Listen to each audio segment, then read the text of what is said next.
ভূত এক্সপ্রেসে সাধারণ মানুষের সাথে ঘটে যাওয়া সত্যি ঘটনাগুলোই বলা হয়। যারা ভূতে বিশ্বাস করেন না তাদের আমরা বিশ্বাস করতে বলবো না, কারণ ভূত আছে কি নেই সেটা যাদের সাথে ঘটনা ঘটেছে তারাই বলবে। তাই ভূত এক্সপ্রেসের ঘটনাগুলোকে বিনোদন হিসেবে নেওয়ার অনুরোধ রইল।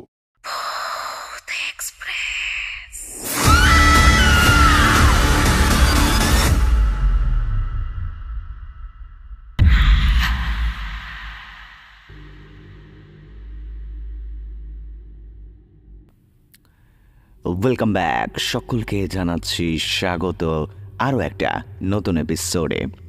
এই মুহূর্তে আপনারা শুনছেন ভূত এক্সপ্রেস। আমি শুভ আছি আপনাদের সঙ্গে। আশা করছি আপনারা সকলেই ভালো আছেন এবং সুস্থ আছেন। আজকের এপিসোডে অনেকগুলো ঘটনা আছে। কিছু কিছু ঘটনা বাংলাদেশ থেকে পাঠানো হয়েছে এবং কিছু ঘটনা আমাদের এই ভারতবর্ষের ঘটনা। তো যাই হোক, আজকের এপিসোড শুরু করব। কে কোথা থেকে শুনছেন এটা কমেন্টস করে আমাকে জানাবেন। আজকের এপিসোডের প্রত্যেকটা ঘটনা কিন্তু বেশ জমজমাট আর বেশ ভয়ের ঘটনা। সবাই মন দিয়ে শুনবেন, আর কার কোন ঘটনাটা ভালো লাগলো এটা অবশ্যই আমাকে জানাবেন। যদি নতুন হয়ে থাকেন তাহলে আমাদের চ্যানেলটি সাবস্ক্রাইব করে আমাদের পরিবারের সাথে যুক্ত হতে কিন্তু ভুলবেন না। আর আমাদের এই এপিসোডগুলো যদি ভালো লেগে থাকে তাহলে কিন্তু শেয়ার করতে ভুলবেন না। দেরি করব না, চলে যাব আজকের প্রথম ঘটনায়। ঘটনাটি যেভাবে লেখা হয়েছে আমি সেভাবেই পড়ে সকলকে শোনাচ্ছি। ঘটনা লিখেছেন চৈতালি বোস। তিনি লিখেছেন, ঘটনাটি ঘটে 2012 সালে। আমি ভীষণ ভীতু।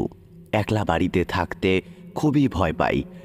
দিনের বেলা যদিও কাটিয়ে কিন্তু যদি রাতে কখনো বাধ্য হই একলা থাকতে তাহলে ঘরের আলো আমি জ্বালিয়েই শুই।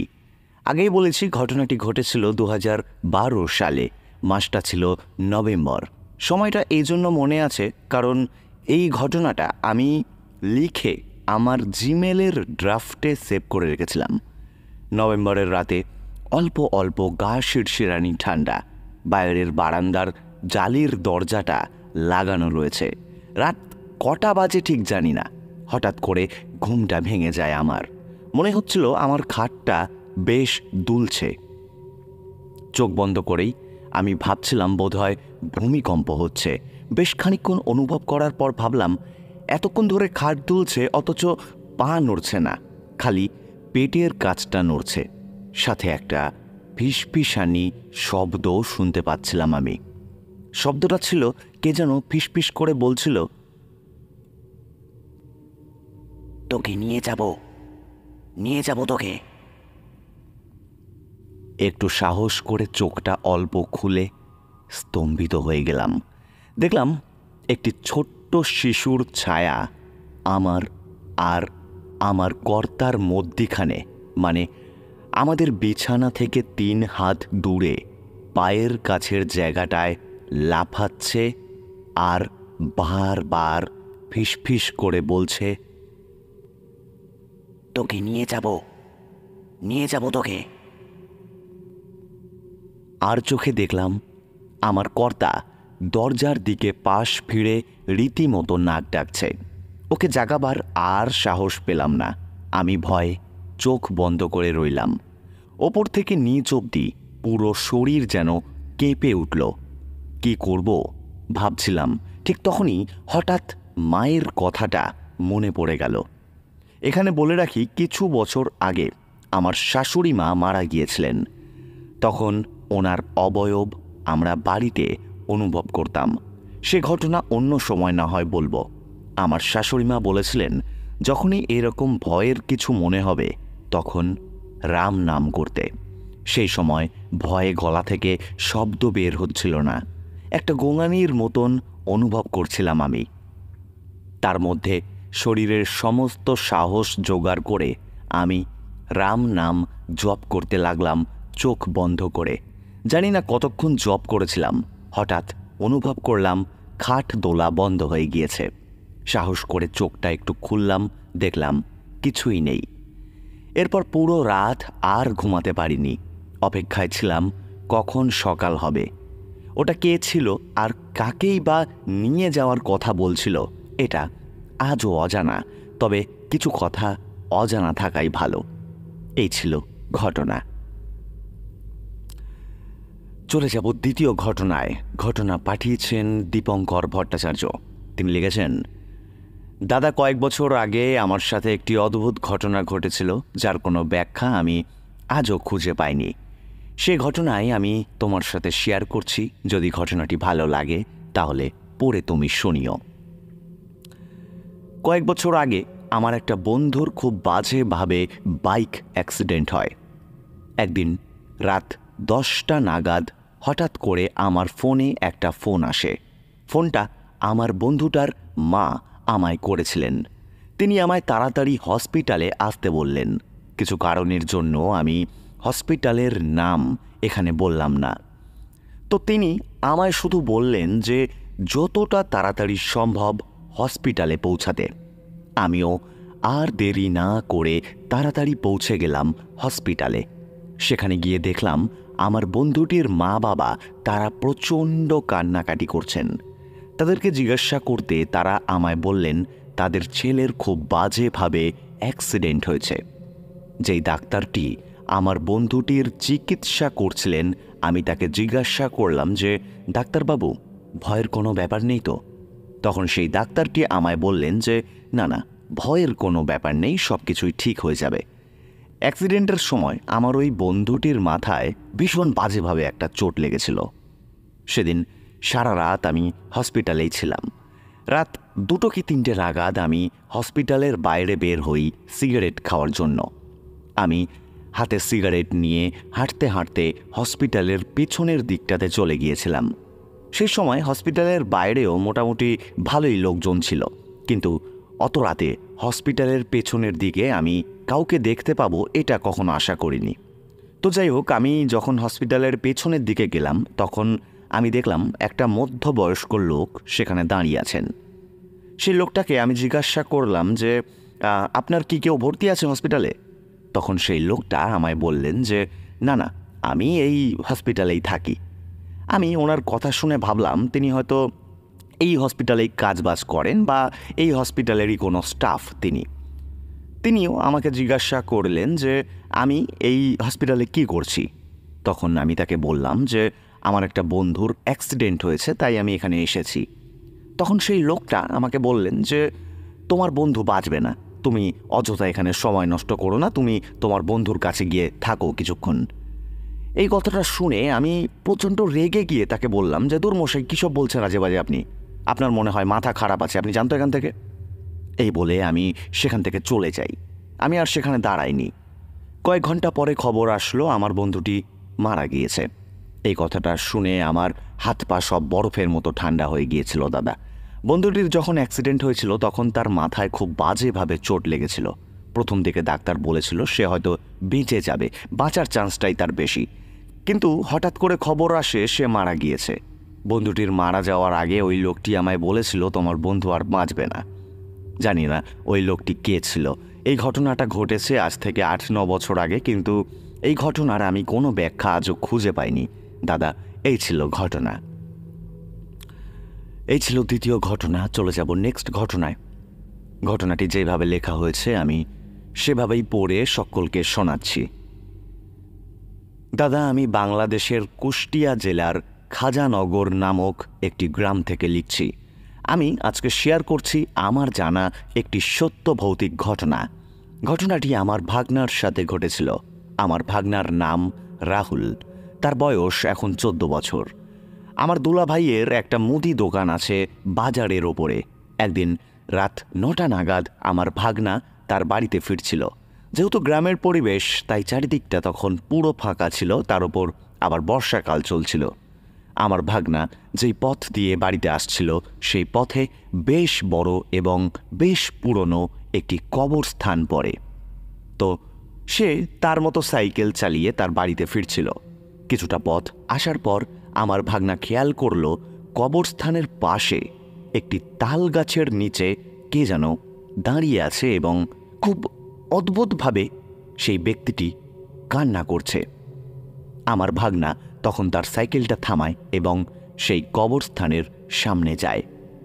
একটু সামনের দিকে যেতেই সে দেখল একটি বয়স্ক মহিলা, বেশ বয়স্ক মহিলা, গায়ে সাদা কাপড় জড়ানো, আর সে তার মাথা নিচু করে একটা অদ্ভুতভাবে কাঁদছে। তো আমার ভাগনা তখন এই দৃশ্য দেখে সে ভাবে এত রাতে বয়স্ক মহিলাটি কবরস্থানের পাশে বসে আছে এবং সে কাঁদছে, সে তাকে গিয়ে জিজ্ঞাসা করবে। এরপর যেমন ভাবা তেমন কাজ, সে সেই মহিলাটির কাছে যায় এবং তাকে জিজ্ঞাসা করে যে কি ব্যাপার, আপনি এই ঝড় বৃষ্টির দিনে এখানে বসে বসে কাঁদছেন কেন? এই কথাটা জিজ্ঞাসা করার পর সেই বয়স্ক মহিলাটা যখন আমার ভাগনার দিকে তাকায়, তখন আমার ভাগনা যা দেখে সেটা দেখার জন্য সে একদমই প্রস্তুত ছিল না। সে দেখল সেই মহিলার চোখ দুটো জল জল করছে এবং তার মুখ থেকে লালা ঝরছে। আমার ভাগনা তখন ভীষণ জোরে একটা চিৎকার দিয়ে কোনো রকমভাবে নিজের প্রাণ বাঁচিয়ে সেখান থেকে দৌড়ে পালিয়ে যায় এবং বাড়িতে চলে আসে। ঘটনাটা এখানেই শেষ হলে হয়তো ভালো হতো, কিন্তু ঘটনাটা এখানে শেষ হয় না। এরপর বেশ কয়েকদিন তার বীভৎস জ্বর থাকে। সে এতটাই ভয় পেয়েছিল যে সূর্য ডোবার পর সে বাড়ি থেকে বাইরেই বের হতো না। তারপর বেশ কয়েকদিন কেটে যায় এবং আমার ভাগনা আস্তে আস্তে সুস্থ হয়ে ওঠে। কিন্তু আসল ঘটনাটা তার সাথে এবার ঘটে। আমার ভাগনা ও তার এক বন্ধু দুজন একসাথে রোজ মসজিদে নামাজ পড়তে যেত। একদিন হঠাৎ মাঝরাতে তার সেই বন্ধুটা তাকে ডাক দেয় এবং তাকে বলে যে কিরে, যাবি না নামাজ পড়তে? তাড়াতাড়ি বাইরে বের হ। আমার ভাগনা সেভাবে তাকে হয়তো তার বন্ধুটা নামাজ পড়তে যাওয়ার জন্য ডাকছে, তাই সে একটু তাড়াহুড়ো করে বাড়ি থেকে বেরিয়ে যায়। বাড়ি থেকে বেরোনোর পর সে যখন বাইরে যায় সে দেখে তার সেই বন্ধুটা বাইরে নেই। এদিক ওদিক ভালো করে দেখার পর আমার ভাগনা সে খেয়াল করল তাদের বাড়ির পাশের একটি বাঁশ ঝাড়ের সামনে অন্ধকারের মধ্যে কে একজন দাঁড়িয়ে আছে। সে ভাবল হয়তো যেই বন্ধুটা তাকে ডাকতে এসেছিল সেই বন্ধুটাই সেখানে দাঁড়িয়ে তার জন্য অপেক্ষা করছে। এরপর আমার ভাগনা তার বন্ধুটার কাছে যায় এবং তাকে ডাকার পর সে যখন তার দিকে তাকায় সে দেখে এটা তার বন্ধুটাই না, এটা সেই অবয়বটা যাকে কবরস্থানের পাশে দেখেছিল আমার ভাগনা বেশ কয়েকদিন আগে। অবয়বটা যখন তার দিকে তাকালো তখন সে দেখল সেই একই রকমভাবে তার মুখ থেকে লালা ঝরছে এবং সেই অবয়বটা তাকে বলছে যে কিরে, আবার আমাকে দেখে ভয় পেয়ে গেলি তো? চল এবার আমার সাথে চল, তোকে আমি আমার সাথে নিয়েই যাব। এটা শুনে আমার ভাগনা একটা জোরে চিৎকার করে আর সেখানেই অজ্ঞান হয়ে যায়। তার চিৎকার শুনে বাড়ির লোকজন সবাই বাইরে বেরিয়ে আসে, তাকে ধরে এবং ঘরে নিয়ে যায়। পরের দিন তাকে ভালো একটা কবিরাজের কাছে নিয়ে যাওয়া হয়। তারপর থেকে এখনো পর্যন্ত কোনো সমস্যা হয়নি। দাদা, এই ছিল ঘটনা। দেরি করব না, চলে যাব নেক্সট ঘটনায়। এই ঘটনাটিও বাংলাদেশ থেকে পাঠানো হয়েছে। ঘটনাটি যেভাবে লেখা হয়েছে আমি সেভাবেই পড়ে সকলকে শোনাচ্ছি। দাদা, আমি বাংলাদেশ থেকে হাফেজ শাকিল আহমেদ। আমার সাথে ঘটে যাওয়া খুবই রহস্যময় একটি ঘটনা আমি তোমার সাথে শেয়ার করছি। ঘটনাটি ভালো লাগলে পড়ে শোনাবেন। ঘটনাটি 14 কি 15 বছর আগের ঘটনা। যাই হোক, আমি তখন খুব ছোট। প্রতিদিনের মতো বন্ধুদের সাথে খেলাধুলা করে ঠিক সন্ধ্যাবেলা আমি বাসায় চলে আসতাম। তেমনি একদিন আমি বিকালবেলা খেলাধুলা করে নিজের বাসায় ফিরে আসি। বাড়িতে ফেরার পর দেখলাম বাড়িতে আমি সম্পূর্ণ একা। আমি ছাড়া আর বাড়িতে কেউ নেই। বাড়ির বাকি সবাই কাজের ব্যস্ততার জন্য বাড়ির বাইরে ছিল। তখনও কেউ বাড়িতে ফেরেনি। বলে রাখি, আমাদের বাড়িটা যেই এলাকাতে ছিল সেখানে সন্ধ্যার পর খুব বেশি একটা আলো বাতি জ্বলত না। জায়গাটা খুবই খোলামেলা একটা জায়গা ছিল। যেহেতু বাড়িতে তখন কোনো লোকজন ছিল না, তাই আমি ভাবলাম যে ঘরে থেকে কোনো কাজ নেই, আমি বরং বাড়ির বাইরে গিয়ে বসি। সবাই যখন আসবে তখন আমিও তাদের সাথেই ঘরে চলে আসব। এই ভেবে আমি ঘর থেকে বেরিয়ে বাড়ির উঠোনে গিয়ে বসি। বেশ কিছুক্ষণ সেখানে বসে থাকার পর আমার চোখ পড়ল আমাদের বাসার বাম পাশের দুই দেয়ালের চিপায়।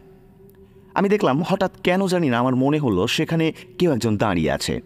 যেহেতু সন্ধেবেলা ছিল তাই স্পষ্ট কিছু দেখা যাচ্ছিল না। আমি ভাবলাম হয়তো আমাদের পাশের বাসার বড় ভাই, সে হয়তো আমাকে মজা করে ভয় দেখানোর চেষ্টা করছে। এই ভেবে আমি ধীরে ধীরে একটু কাছে এগিয়ে গেলাম আর বারবার বলতে লাগলাম যে পলাশ ভাই, আমারে ওইভাবে ভয় দেখায়েন না, আমি বাসায় একা আছি। এই কথাটা বলতে বলতে আমি যখন একদম কাছে চলে গেলাম তখন যা দেখলাম সেটা দেখার জন্য আমি একদমই প্রস্তুত ছিলাম না। আমি দেখলাম সেখানে কোনো মানুষ নেই। মানুষের আকৃতির একটা ছায়া সম্পূর্ণ এক দৃষ্টিতে আমার দিকে তাকিয়ে আছে এবং আমি সেই ছায়া মূর্তিটির একদম সামনে দাঁড়িয়ে আছি।